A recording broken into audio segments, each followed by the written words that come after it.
Connection. Hooray. Hey, So, welcome back, everyone, to Anime Splaining before my internet decided to just fall into the live stream, never to come back. But we talked about Final Fantasy Last Order, so now we talk about Final Fantasy VII as a multimedia property and Final Fantasy VII as a multimedia property. And what we were talking about before we kind of lost connection there was this idea of uh like Star Wars being a successful multimedia property, and if it is simply because Final Fantasy kind of missed the boat by not being in the 1970s or anything. Did it miss like being so part of a monoculture that it just never got started? nah, just mismanagement. That's all it was. Just mismanagement. They had the story right there for them to tell, and they didn't tell it. Simple as that. They had the opportunity to make a movie, and they didn't make a Final Fantasy VII movie. Instead, they made a whole new story that had nothing to do with any of the games. And not just that, I feel like in fact, I know there are more movie audiences than there are video game audiences.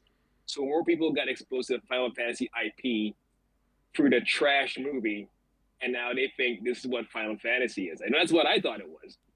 Seeing all the commercials and seeing this woman that looks like kind of like Tifa, I'm like, is that the girl from the games? Is that what it's about? This is kind of stupid. And I just kind of moved on with my life. When I touched Final Fantasy ever again, I got Final Fantasy 10 from a Costco for like $10. I figured, all right, I guess I'll spend a Saturday on this. I'm like, oh, this is actually not bad. It's nothing like the movie, so that's a good thing. But again, RPGs weren't really my thing, so I would choose my favorite characters, level up those guys, leave everyone by the wayside. And when those characters died, I would just get eliminated immediately, and I lost interest. So something like Final Fantasy VII, finally seeing what the story actually is and what the appeal is, I can't help but ask, why didn't you just do this? Even in the remake, didn't you just do this? Watching the anime, just here it is. Just do this. There's the story. Just keep doing that. Why would you ever not do anything? Why would you make a game that's not this? As as someone who's used to like games and movies being in sequential order and having a follow through line for the whole thing, I did not know it was an anthology series, and that makes it even more egregious because you could literally pick the best stories and just make media out of those. Take your most popular stories and just do that. And they still haven't done it. In a day and age where we have Devil May Cry and Resident Evil on Netflix, just straight up, and Castlevania, just adapting the games, why isn't Final Fantasy on that list? I don't understand it. I don't understand who's running the game over there. I mean, I can understand it to an extent. I mean, what other multimedia properties have there been that have been successful? And I mean, if we look at it, we would have like like Star Wars and comic books, and not even Lord of the Rings, because Lord of the Rings, I would argue, did not even make it past its own trilogy, because The Hobbit was such a like down thing. And granted, I don't know, maybe Lord of the Rings works because they also had video games and things like that. There was generally a fandom that grew up around it. Doctor Who, no. Like, I'm trying to think of like all of these things that attempted to be like multimedia successes. So not only a success in their own little niche. And I mean, even for something like Super Mario, because Mario had a very successful movie, they're probably going to have a successful sequel this year. But it took them decades to get something that successful. The first Super Mario Brothers movie bombed, and they didn't know what the fuck to do with it. So much that it like kicked You into. know why? You know why? It's a Final Fantasy Spirits Within problem again. Like you have the story right there. Just tell that story. Why did he do other things? Why is everything covered in fungus? The Super Why Mario why are the Brothers Koopas still lizard movie people? with Bob Hoskins is better than any story in any Super Mario Brothers video game. I'm Then why did it sorry. fail? Why did no one connect with it? Because it That was was the Princess 90s Peach and just people a were lady. stupid and like huffing lead. No, they had the opportunity to create a fantasy movie and they made a sci-fi movie out of Super Mario Brothers.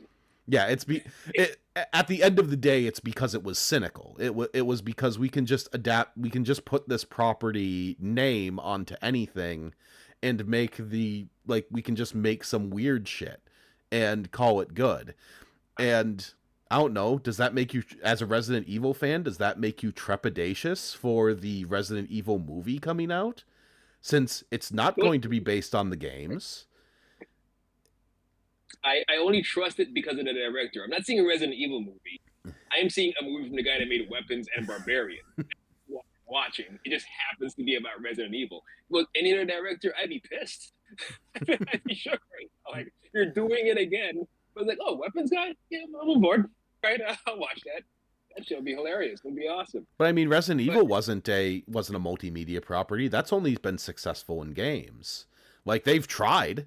Like, they've had all of those, like, straight to DVD movies that are fucking terrible. Yeah. Again, the problem being just not adapting the story. Just tell the story straightforward and you're fine. Sonic, Super Mario Brothers, like even if you change something, you're taking the basis of it and working with that. And you're not putting a Spirits Within where you take something literally called Final Fantasy and making a sci-fi movie out of it. That doesn't make sense to me. But I think you need to absolutely take risks. That's the problem that I think part of what Final Fantasy's issue is that. So one of the benefits that Star Wars had with having such a long tail, because obviously it comes out in the 1970s, gets really big in the 1980s, and then spawns like expanded universe stuff, board game stuff, because our generation were the kids who their parents were like, hey, I saw this in theaters, now it's the home video market, let me show you this thing. And it grabs your imagination, and that's effectively the monoculture because, hey, all of us suddenly had this thing because there was limited entertainment out there. Like, what else are they going to show us? Fucking, I don't know, the Captain America, what's-his-face movie, the one gymnast, where he steals motorcycles? The Gymkhana movie. That's why, again, speaking of monoculture, that's why I enjoyed that movie because it was the only Captain America movie we had. We came from a time where whatever you got was whatever you got. Mortal Kombat, by today's standards, terrible movie. By 1997 standards, amazing movie because it's the one Mortal Kombat movie I had.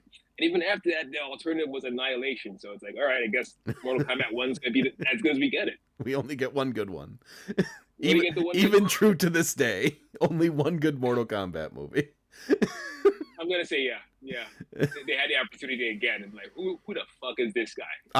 I do not look forward to Mortal Kombat 1 again with this new one, but oh well.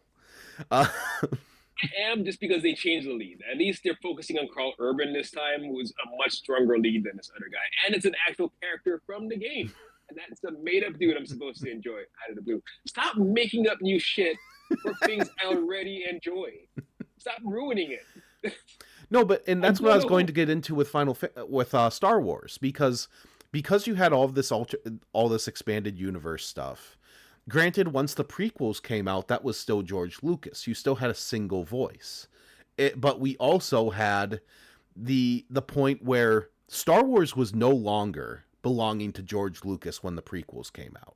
It belonged to the people who got into like the really niche stuff of like, oh, I read Darksaber. I read the comics with Mara Jade or whatever the fuck her name is.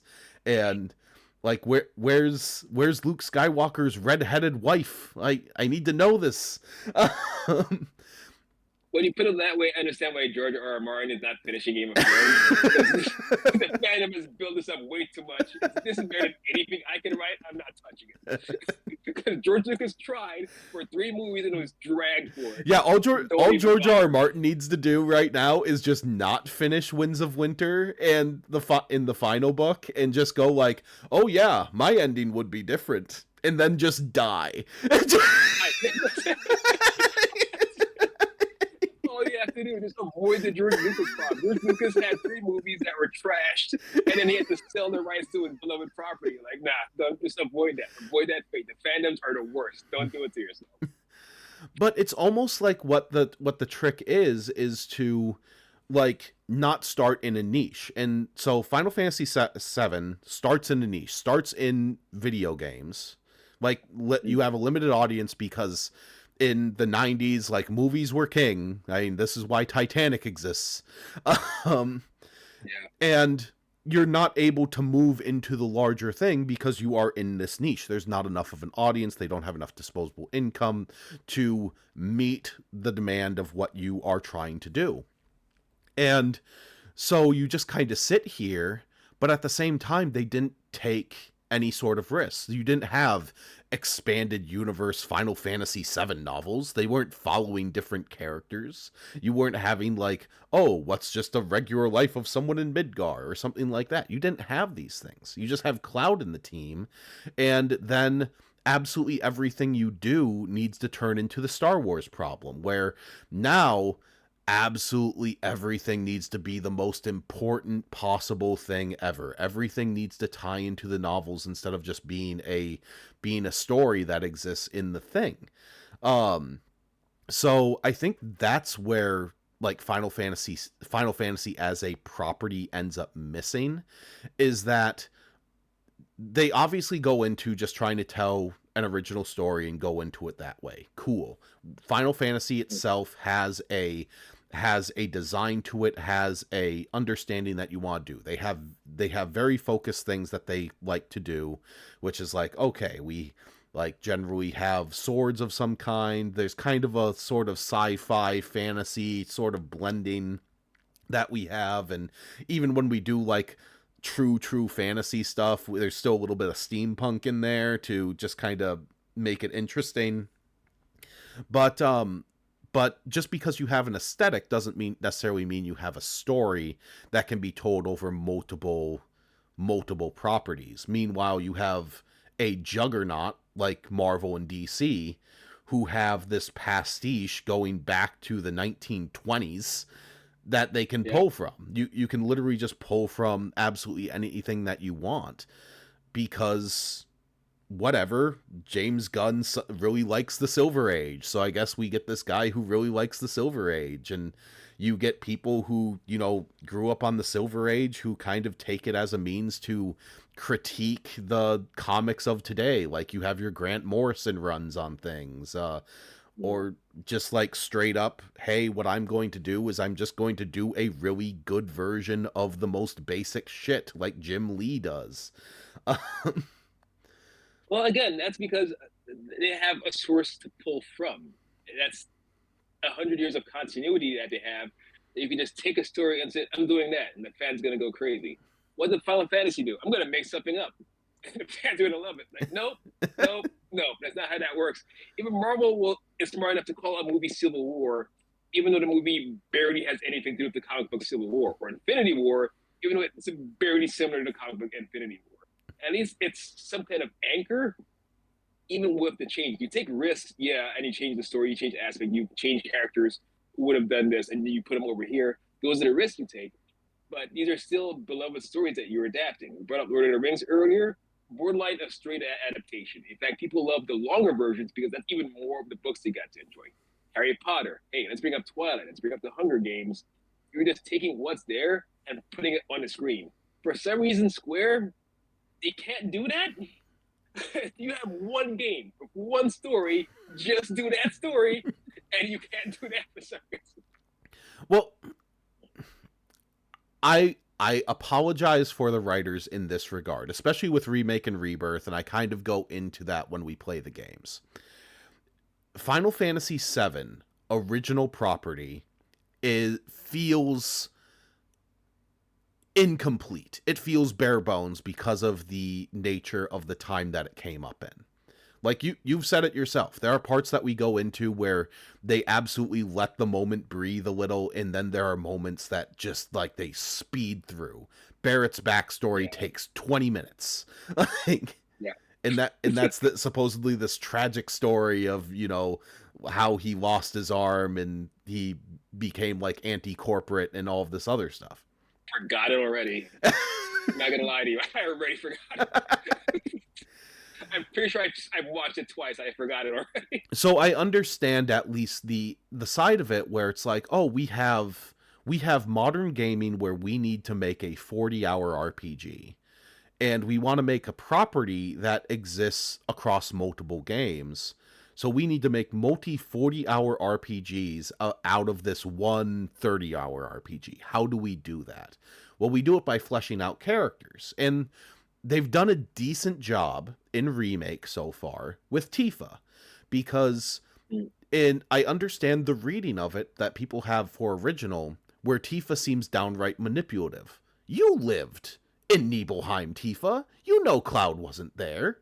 And suddenly he's saying he was there, but his memory seems like very one-to-one of what you remember, but he wasn't there. What the fuck is going on? And she doesn't just outright say, and she doesn't say this until Cloud's flashback of like, oh, well, you say a memory that I might not know, that I haven't told you, and maybe that will say that you're the real you. But it takes her like until the third act of the game to actually do that. While in Remake, you understand it a little bit, where it's like, oh, I don't want Cloud to have a mental breakdown, but I want to keep him around. So she's like, oh no, don't leave Midgar. Like do some jobs here. Get on your feet. Like we'll get you set up. Like she's more caring in that. In playing the like Nibelheim flashback at the beginning of Remake, like she is kind of pissed about Cloud's story, because like she's like, oh, why didn't you tell me any of this, or something like that. And like there's obviously something going on, but like there's just something that's holding her back on being able to say the thing. I really like that about it, but at the same time, like there are some characters that they kind of either take a back seat, or they make them cartoons. I do not like what they do with Barrett in Remake. I think they make him a cartoon character. And I understand. I feel like he was always a cartoon character. I feel like there's no difference. I'm not gonna lie to you. It's the same guy. He sounds the same to me. But I feel like what they should have done with Barrett is you can have someone who is boisterous and because you don't have your like gritty down to earth guy. That is Sid's role, and apparently they do Sid dirty in Rebirth too. So you have that to look forward to. Great. I don't get to like characters. I don't get to enjoy characters. Fine. Like how do you make Sid and not have him be downright abusive? And that is what they do in Rebirth. It's just straight up the 13th. He's Peter Capaldi. Just make him Peter Capaldi. That's all you have to do. That's it. But I don't know, with Barrett, I feel like the direction that they should have gone in is like, oh, he is the splinter on this of this group. Like Avalanche doesn't want him because he's either too prone to violence because of what happened to him, or like there's something in his views that are just like off kilter with like this group that may or may not be gain money from like an opposing army. Is kind of how they do it. So I don't know. I feel like there's just missed opportunities that they had for it being such a big game, while also giving you characters like, oh, here's Chadley, the guy we all like, who is a robot, I guess. Yeah, whatever. I just assumed autistic. I don't know. Tells you to go into VR a lot. Like, yeah. It's just when they added a new autistic character. Yeah, Chadley is basically that one side quest that you get in Cyberpunk 2077, which is like, oh yeah, just meditate with me, and if you don't give him money, he steals shit from you. What happens? No. But that's what happens if you don't give the monk money. No, I mean, like, I always just gave the monk money, so I didn't know the alternative. Well, yeah, the alternative is you get stuff stolen from you. That's great. I'm glad I was a nice person. But again, this is the point of remakes, is to improve on what's already good. Like, you have something that's already popular in Final Fantasy VII. You have something that's already renowned with the fan base. You take all those plot holes and then you just kind of paste over them, like the whole Tifa thing. Like, all right, now it makes sense in the remake. Why can't you do that for an anime? Why can't you do that for a movie? Why can't you do that for? There's plenty of people who've seen movies of books they will never read. Why don't you play up to that audience? There's plenty of people who want to watch Final Fantasy VII, but want nothing to do with playing it. My dad will watch a Final Fantasy VII movie if I put it in front of him, but if I give him a controller, he's not going to play that thing. So that's an untapped audience you're just not tapping into. Maybe Final Fantasy VII novels for those weirdos. It's like video games. I'll read this. Like this, they're out there. play to that market, or an audiobook. All you have to do is keep retelling the same story, the same everyone else has done. Lord of the Rings, Frankenstein.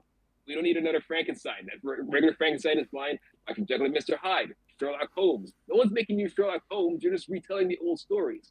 You have one story. Just tell the one story. That's all you have to do. But instead, you're doing these other things. Like, why isn't this working? Why are we connecting with people? You're not telling the same story. You lost the plot. You literally lost the plot. Oh no, I know. In my opinion, the best Sherlock Holmes movies are the ones that very much did change the story, and that's the Guy Ritchie stuff. Well, I'm a Benedict Cumberbatch fan, damn it. So I am not. I do not like Stephen Moffat. I am like I'm the non-Moffat person, because I saw his last run on Doctor Who and just like, oh, I see every single one of like your little games and I am done with it. And did you see the Stephen Moffat Dracula? No. Oh, is it that bad? It's terrible. Right. Like, I'm gonna watch it anyway. If you want Stephen Moffat at his most Stephen Moffat, and it to ruin other Stephen Moffat properties for you, watch his Dracula series and watch his Mr. Hyde series. Both series I did not know existed until now. So yeah, I'll check that out. Both that are terrible. Retroactively. Like, right now I can't watch Doctor Who anymore. Wonderful. Thank you. Maybe I just need perspective, but yeah, you have, even if you have one good story, just keep retelling that story. We don't need a new advanced version where you think you're making it better, but you're really making it worse. So with Final Fantasy 15, they tried something a little bit different, and I'm not sure how I feel about it. And every single time I play Final Fantasy 15, I end up not actually continuing the game after this point. But Final Fantasy 15 is the one where you are playing a bunch of dudes camping, essentially. Like, you have your car, you just roam around the world, and the story kind of happens around you until a certain point in the game where it gives you like this little pastiche cutscene that's like 60 seconds long. It's like a whole bunch of random scenes, and then it's like, oh, your home's been destroyed. Well, your home being destroyed is the plot of the tie-in movie called Kingsglaive that was released alongside the game that has full-on, you do not understand what's going on unless you watch this movie. Why would you do that? Because then you need to pay for Kingsglaive, Marlon. And if no one enjoys the one bit, it won't buy the other bit. Yeah. Who's having meetings about this? And the problem there is some executive said, like, know what the audience likes? Homework. Yeah, that's working out for Marvel Studios What now. The audience likes is homework and the idea that you feel lost unless you did the homework. Studios will never learn. Like, even talking to my brothers, like, it's all the same answers. I was into the whole Marvel thing until I had to watch the shows. It's always the homework that breaks people. Like, no, not everyone's a super mega fan. That is a small percentage. You're trying to get the independence. You're not going to convince the people who are already devoted and dedicated. They're already there. Their tickets are bought. You're trying to get the people who don't give a shit, and you keep missing that boat somehow. I still haven't watched Andor. Still haven't watched Andor. I know I need to watch Andor, but I still haven't watched it. Right? It took me like 3 tries to get through Andor, admittedly.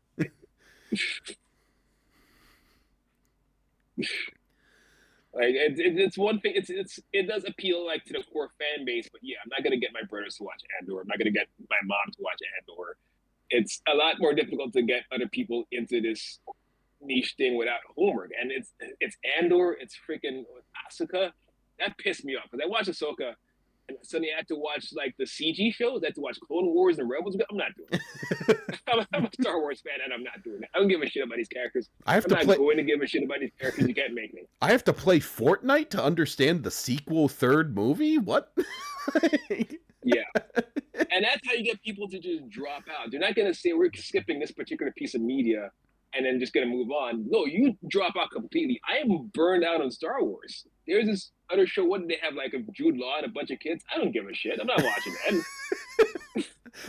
That's actually what it's called. It's called Star Wars : Jude Law and a bunch of kids. That's what it is to me. I mean, I gave that other show a shot, the one of Carrie Ann Moss, sure, because again, it was like, and that's more because that was kung fu coded. I'm a kung fu fan, so that's why I watched it. But I understand why other people didn't get into it because that is more deep lore shit that I don't really feel like looking up. Darth Plagueis, I don't care. I heard him mentioned once in the movie. I didn't look him up after that. I don't give a crap. Yeah, and that's the Star Wars problem of like, oh, absolutely everything that is even mentioned in the Star Wars movies needs to be like taken as like this big biblical, like an important thing. Nothing can just be like a dude. It's from what I hear. So I haven't seen a Night of the Seven Kingdoms yet. But it sounds very much like that is what that show does. It demythologizes the medium by just going like, hey, we're just going to tell you the story of a tournament in this one night. Is what he does important? Nope.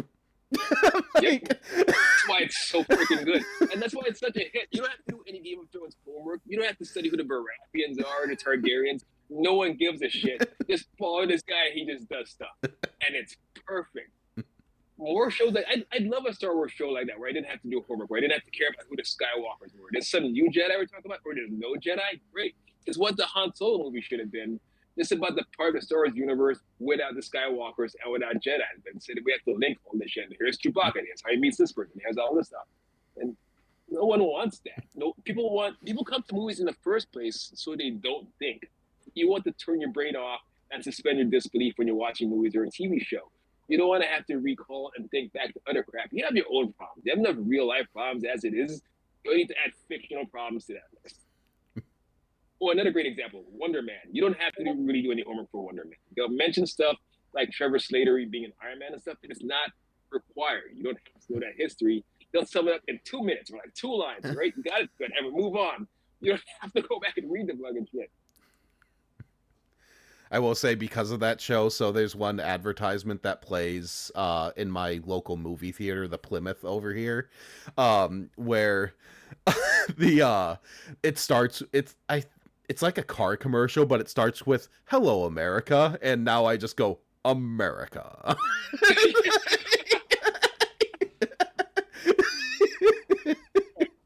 We need more promos from that guy. Marvel needs to milk Ben Kingsley. Marvel, they keep getting these Ben Kingsley, Giancarlo Esposito, and they do nothing with them. Like, how do you guys have you guys on the payroll and not just milk the shit out of them? I don't get you. They're under contract. Use them. Because the executives don't know who they are or why they're important. Really that's the end of the story on it. It's just that. Like, for instance, like one of the main reasons my weird trivia that I learned like 2 weeks ago is that the reason why we got all the Sad Bastard covers like 10 years ago and onward in movie trailers is because since the movie studios were all purchased by like multimedia companies, they had like these song rights that were just sitting with them.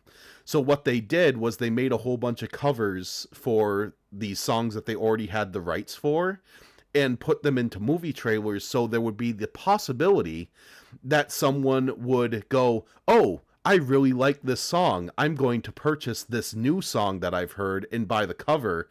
Or they would be, hey, I remember that song, and then buy the original song. Fine strategy. And even that's an example of, again, if music with a cover, you're just taking the original, something that someone liked, and you're just redoing that. Maybe you'll have a little spin on it, but it is the original source, and you're not changing the story. You're not changing the format. You're not changing what people loved about it. You'll maybe change the genre or something, but it's essentially the same thing. Once again, Squaresoft, Square Enix, can't just incapable of doing that. I They're I incapable dis of covering their own music. I'm going to disagree there on music covers because I think the best covers like actively change how the song feels. In some way, shape, or form. It's why I do not like the remake of Fast Car, the like country version, because Hmm. dude changed no lyrics. It's just a country version of this because you liked it. Cool, that's fine. And it did really well. But I don't know. I like when you take a band that is objectively like not very good or garbage, like Within Temptation, like the goth lady band did a cover of Radioactive by Imagine Dragons, and it's so much better than what they did. Well, I understand there, but did they like change the lyrics? Nope. What did they change They exactly? didn't change the lyrics, they just changed it. It's higher tempo, and they made it like a rock like song you work out to.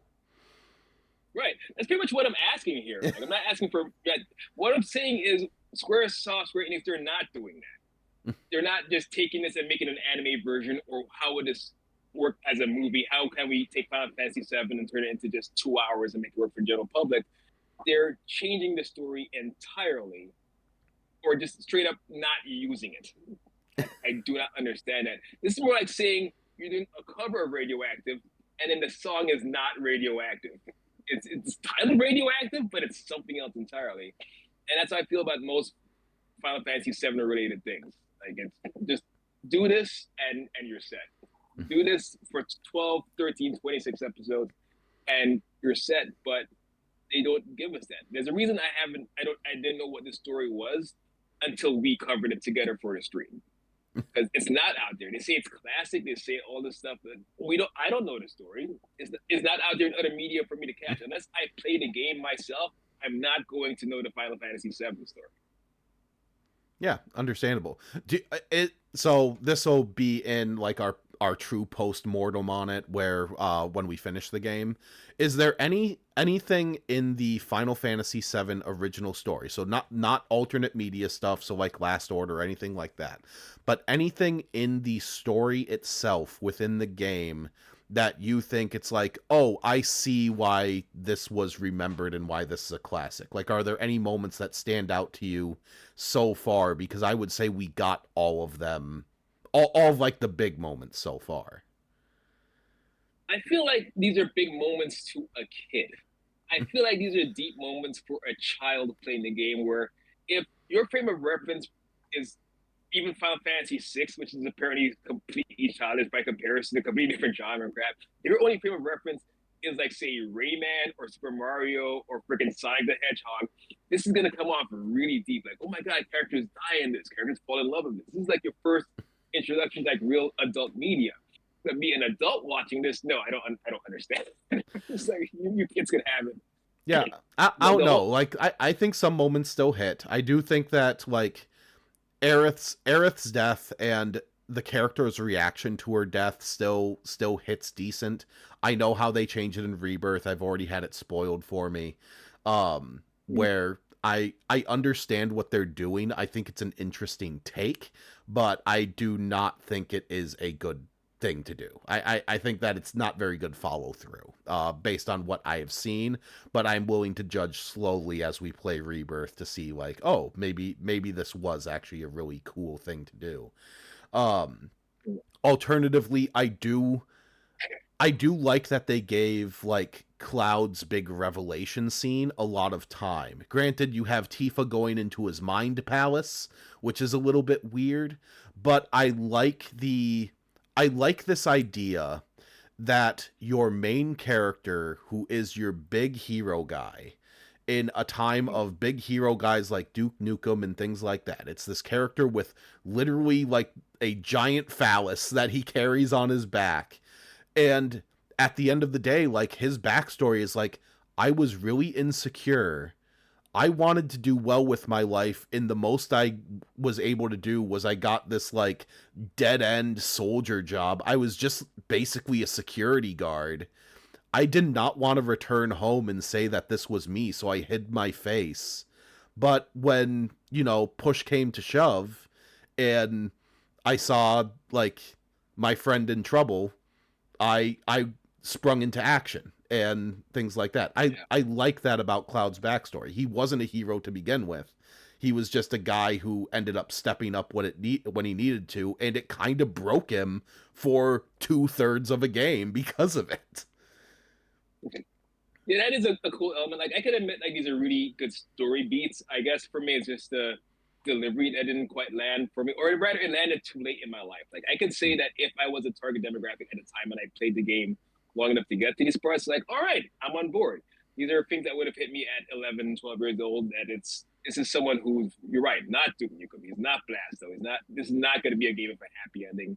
There's characters who actually die. There's real consequences here, and that's for its time period. That's really awesome. I guess my thing is I've seen it done in so many games and movies that have ripped it off since that I've seen the influence before I saw the original source. So for now, it's actually kind of cliche, but I understand why this is put on the pedestal it has. It has, but a lot of people have copied it since. Yeah. No, it's like this is the one that set the standard. It's been copied. It's the exact same reason why, like, for anime splaining, like, if we did original Gundam, I do not think it would hit as well as someone seen in like 1980 or 1982. It's just not, Yeah. because so many things have iterated on original Gundam. I do not. If we get Joey to watch Neon Genesis Evangelion, I was affected by Evangelion. You were to an extent, but I think when Joey sees it, he's seen at this point quite a few anime that are the children of what that was doing for the mecha genre. And generally that like connective tissue is just not going to be there for your brain to like click into place, like, oh, this is what this is doing and this is how this is in the conversation. And it's impossible to get someone into that conversation without having, literal hours upon hours of, oh, this is how it was at the time. You need to be in a certain mental place to be able to do that. Unfortunately, for someone like Eris, is a term that as a result of this exact kind of thing, and it's called fridging. And it keeps happening to female love interests all the time. So now it's like, oh, another love interest dies, that the hero gets his motivation. Cool. And I move on with my life. Right? I didn't really dwell on it because another female lead just got fridged. They're going to keep doing it. They've been doing it for decades, and I'm numb to it by now. But I understand how someone who hasn't heard of the term in 1998 is like, oh my God, they killed her off. I'm like, yeah, that's what they do to female love interests. I'm used to that. But for a kid, it's brand new. Yeah, no, and that's, I think this is a portion of Final Fantasy VII that even in the original that I think is missing, because I think what they're trying to do with Eris's death overall is that because you have when they turn the ancient temple into the black materia, Sephiroth shows that he has at least some control over Cloud. Cloud has a mental breakdown, starts beating the shit out of Aerith. That causes Aerith to like disengage from the party entirely. She's like, oh, I have the blood of the ancients. I'm the only one who's able to do this, so you're fine. I care about you, but I'm going to do this on my own. And by doing it on her own, she makes herself a target. And like by the time that the actual party gets there, Sephiroth's already there, and he's in prime position to kill her. And I think that's what the tragedy they're going for is. But it kind of comes off that even in the game that like, oh, Aerith was always expecting to sacrifice herself or something like that. And I think it's a better story if that's not the case. Like she was literally trying to protect the rest of the party from potentially running into the same issue that Cloud did, and going like, well, obviously there's something special about me because I'm the last one of my kind. So I need to do this, and by being the only one that does that, she sets herself up and becomes a target. I think my other issue there is not even bring up Eris. All the other characters have great personalities. You can connect with them, what have you. Our lead we're supposed to connect with is this bland self-insert, and I hate those leads. There's nothing there for me to connect with, and it would probably suck as an anime too. This works because Zack is the lead essentially in this. Cloud is just there, but in the game, I couldn't care less about Cloud, and that is an issue. If I can't connect with your main character, I can't connect with your story. I I don't feel Eris's death because I don't feel Cloud's hurt when Eris dies. Yeah, and I don't feel his emotions. I think part of the point is that Cloud is what we expect this action hero to be. He's like aloof, he's cool, he's all of these things, but in the end his backstory is like, this was all a mask, and it was just because I thought I was special somehow, and like, oh, everyone else is immature, I'm the mature one even though I'm still a child. Like, it's a very good line of like, oh, I always thought that they act so childish, and Tifa's response is, we were children. For me, maybe it's just me seeing the cliche so many times. It almost would have been better if Zack and Cloud's characters and personalities were reversed, where the big hero was this stoic action hero type who was very silent and all badass, and Cloud is just loud and full of bravado, and then that turned out to be a cover for his insecurities. That would be a better game for me. Like, if this guy says, I am so badass and so cool, it's like, he's a bum. He's stolen valor. That's a way better story than this quiet kid is like, I'm a bum. I stole all this. Like, yeah, well, I believe it. Marwin, you're going to make us have to play Crisis Core because that's like the entire plot of Crisis Core. It's going to be a better game. It's going to be a better story, at least. I'm sure. It is not. That's unfortunate. That's real unfortunate. Because Marwin, Zack has a fun character. Like, he is decent, he is nice, he is a very eager boy. but at the end, you want to play a 20-hour game as this character that has all of this bullshit lumped on top of it, where one of your main villains is voiced by the pop star Gact.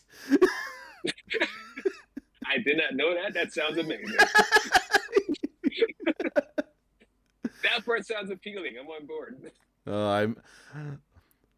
Right now, the plan will be to play Rebirth, and then we are done with Final Fantasy VII. But we will see. Maybe before remake number 3 comes out, we'll do Dirge of Cerberus and all the other. But everything's coming up against it, baby. But yeah, in the meantime, we're going to watch Final Fantasy Advent Children tomorrow, which is the sequel to it, and a movie, just a 2-hour movie. There you go, Marlon. This is the movie that you've been waiting for. I'm excited. Happy birthday to me. Yep, and we can review that when we actually finish the game, which we should do in like 2 more sessions, because I have some side quest stuff that I need to do just to make sure that you can see like ultimate weapons and ultimate limit breaks and things. But other than that, like, there's literally like 3 things that we need to do going forward. Now that Cloud is back in the party, now that we dealt with the huge materia and all of this other stuff. So we're on the home stretch.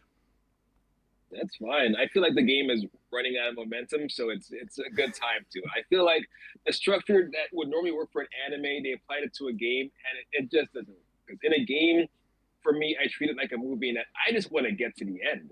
Let's just get through the story. Let's just go. It's a train of no brakes. Let's keep going. But it keeps stopping. Like, why do you need filler in a video game? Why do you have filler episodes in a video game? That would be perfect for an anime where I have time to get to know these characters, get attached to Cloud. That way, when Eris is like, oh my god, that character I really like died. In the game, is just set his dick around for a bit. Well, I could play anything else right now. You make me want to play other games by just sticking around. Ain't no one getting off this train, Marwin. They make that a thing. Watching you play it, I understand why every time I've tried Final Fantasy, I just gave up and played something else. Like, this story's boring. Why do people like this? Nothing's happening. I need to read. I don't like reading. And point of reading? Just make it engaging. I read something and it's like, why did I read that? Why? No, you wasted my time. No, I understand. Like there's no style to the language is how I would describe it. Like it's very much like we are doing this thing, and then it's like three other characters saying the exact thing that they're doing, rather than like, oh, we are fleshing this person out as a character. So I understand that criticism of this It's not just game from style. 1997. Sense of urgency. This game lacks all sense of urgency. There is zero urgency in this game. Everyone's just moseying along, taking their sweet time. No one cares, so I don't care. Alrighty, so when we come back, we will return to Midgar. Probably we will fight another kaiju, because that's what we have to look forward to in Final Fantasy VII. And then probably next time we will have our final showdown with Sephiroth and kick his ass, because we are vastly overleveled and have all of the things to be able to kick his like white-haired ass. Now the game is fun. So until next time, we will see you. I might stream some side content stuff on Saturday, but otherwise we'll be back Sunday with more story stuff. And then, like I said, my expectation is to get 2 more sessions out of this thing. But I mean, if we finish the game next time, which I don't think we will, we'll finish it. We'll call it good. We'll review Advent Children. So there is that. In the meantime, for you anime splaining fans out there, we are at the 2-week warning. So in 2 weeks, the 24th, we will be doing Jujutsu Kaisen Season 1. And seeing if it is interesting. We will enjoy girls with a fat ass like Jennifer Lawrence. I will not get over that line. Oh, Japan. I have some websites to show you.